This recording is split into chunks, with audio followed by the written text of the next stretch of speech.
Okay, stats. This is the second half of our probability review, probability and counting. We have these four rows that we need to fill in. So we have independent, dependent, mutually exclusive, and mutually inclusive. So two of these sections, these two sections go together, and then these two sections kind of go together. One of those sections is for adding probabilities, and one of them is for multiplying probabilities. Okay, so when you're dealing with independent versus dependent, this is when you are going to multiply. And mutually exclusive versus inclusive, these are when you're going to add. Okay, so adding probabilities together, multiplying probabilities together. So you're dealing with both of these involve compound events. Okay, where you're doing, you have like two or more things kind of happening at the same time, or two or more scenarios happening at the same time. So you have to identify whether you're going to multiply those together or whether you're going to add those together. Okay, so some little tricks for multiplying versus adding. Okay, multiply will use the words and adding will use the words or. Okay, so when you're multiplying or when you're doing and, that means like you're flipping a coin or you're drawing a card. But and means you're doing two of those things. So I'm like drawing two cards. So I want to know like a king and then a diamond. Okay. So here, when you're multiplying them together, when you're using and, you're doing two or more events. Okay, so I'm flipping two cards, I'm rolling two dice, that type of thing. An or statement, I am only drawing one card, but I want to know that one card if it is a king or a four or something like that. So it's going to use the words or, but I only have one event happening. Okay, and I'm looking at the chances of that event being in two different categories. Okay, so let's look at independent versus dependent. Okay, so we're looking at two events happening, two or more events, I guess. And independent versus dependent, a lot of times, I'm going to put in important information. Two events are independent if they have the same chance of occurring the first time as they do the second time.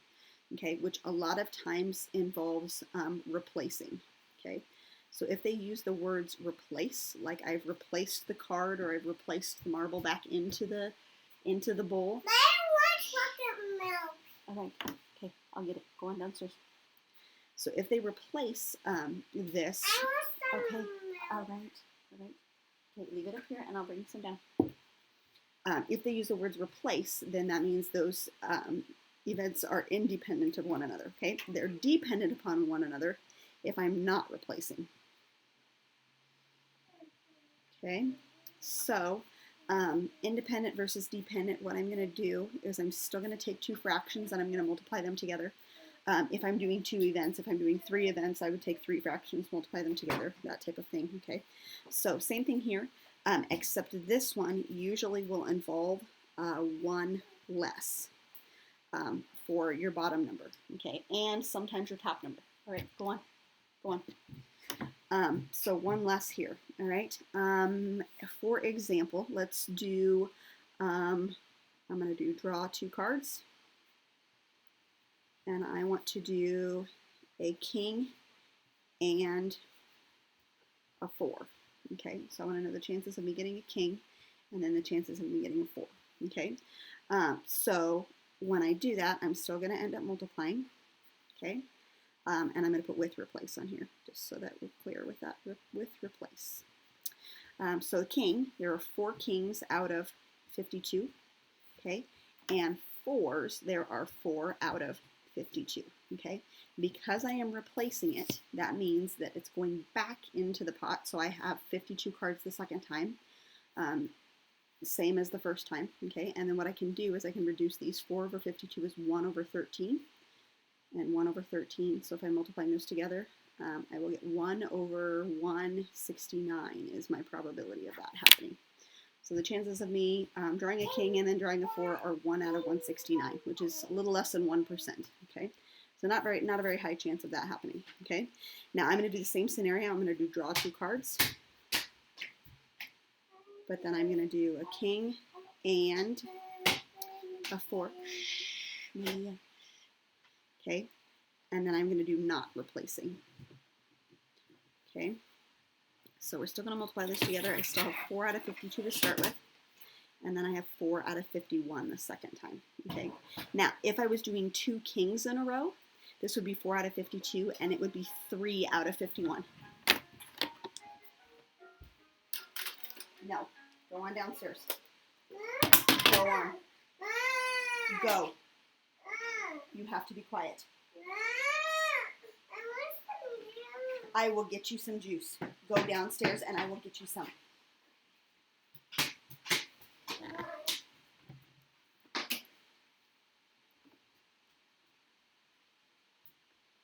Okay, so same thing again, but now I'm just multiplying different numbers together. I would have 1 and 13.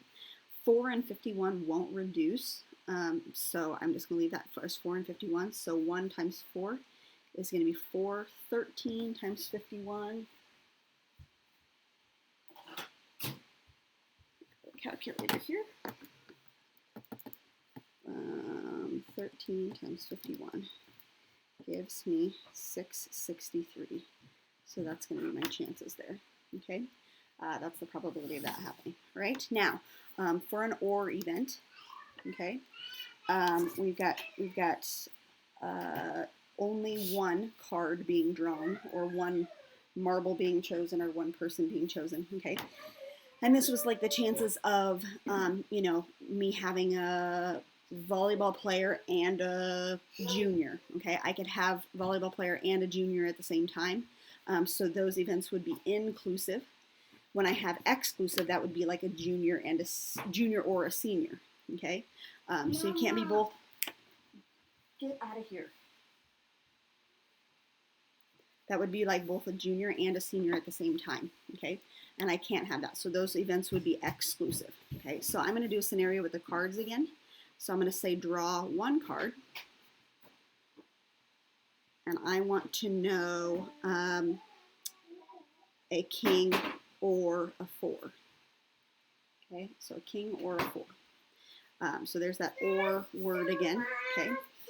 All right, get out of here. No. Go. Go on. Okay, king or 4. All right. So here I'm going to be adding the two probabilities together. Important information for exclusive means that you can't be in both categories. So I cannot have one card that's both a king and a 4 at the same time, right? So adding these together, the chances of me getting a king are 4 out of 52. Chances of me getting a 4 is 4 out of 52 also, okay? And then I can reduce those. So 1 and 13 and 1 and 13. 1 over 13 plus 1 over 13, you have to have a common denominator for this, okay? But 13 and 13, those are the same. That will give me 2 out of 13, okay? So drawing one card and getting a king or a 4, I have a 2 out of 13 chance, which is fairly decent. I mean, it's less than about 10%, but let's see what it is exactly. If I take 2 divided by 13, oh no, it's more than 10%. Right, it would be more than 10%. So less than 20%. So it'd be about 15% chance of that happening, okay? Now I'm going to do the same thing again, except I'm going to have to change my cards a little bit. So in an inclusive event, you will have a piece in the middle that you will have to subtract out, okay? So you'll add, if I think about this in terms of a Venn diagram, okay, you're going to add the two outsides and subtract out the middle, okay? So I'm going to say can have one event in both categories. Okay, so I'm going to draw one card. And I want a king or, let's say, a heart. Okay, a king or a heart. All right, now I'm going to kind of do a little Venn diagram here. Kings, there are 4 of them. Hearts, there are 13 of those. because a heart is a suit, but there is one card that is both a king and a heart, the king of hearts, obviously. So what I'm going to do is I'm going to add the two outsides and subtract out the middle. So I have 4 out of 52 as my chances of getting a king. 13 out of 52 is my chances of getting a heart, but then I have to subtract out that one card, and that one card needs subtracted out of the middle because he is counted in both categories, but that is only one card, okay? So we could reduce 4 out of 52 as 1 over 13, but if I have to have a common denominator here, I'm going to leave them as 52 so that they're all the same. So I have 4 out of 52 plus 13 out of 52 minus 1 out of 52. And that is going to give me, I think, 16 over 52. That will then reduce, okay? So 16 over 52, if I divide both of them by 4, 16 is 4 out of 13. That's what he will look like. Okay, so that is his probability. Okay, all right, so keep this sheet. This will help you, especially with all the formulas on it. This is your cheat sheet for probability. If you ever have this in the future, which you probably will if you take a college stats class, okay, or college algebra. College algebra, they'll probably do probabilities and counting also, okay?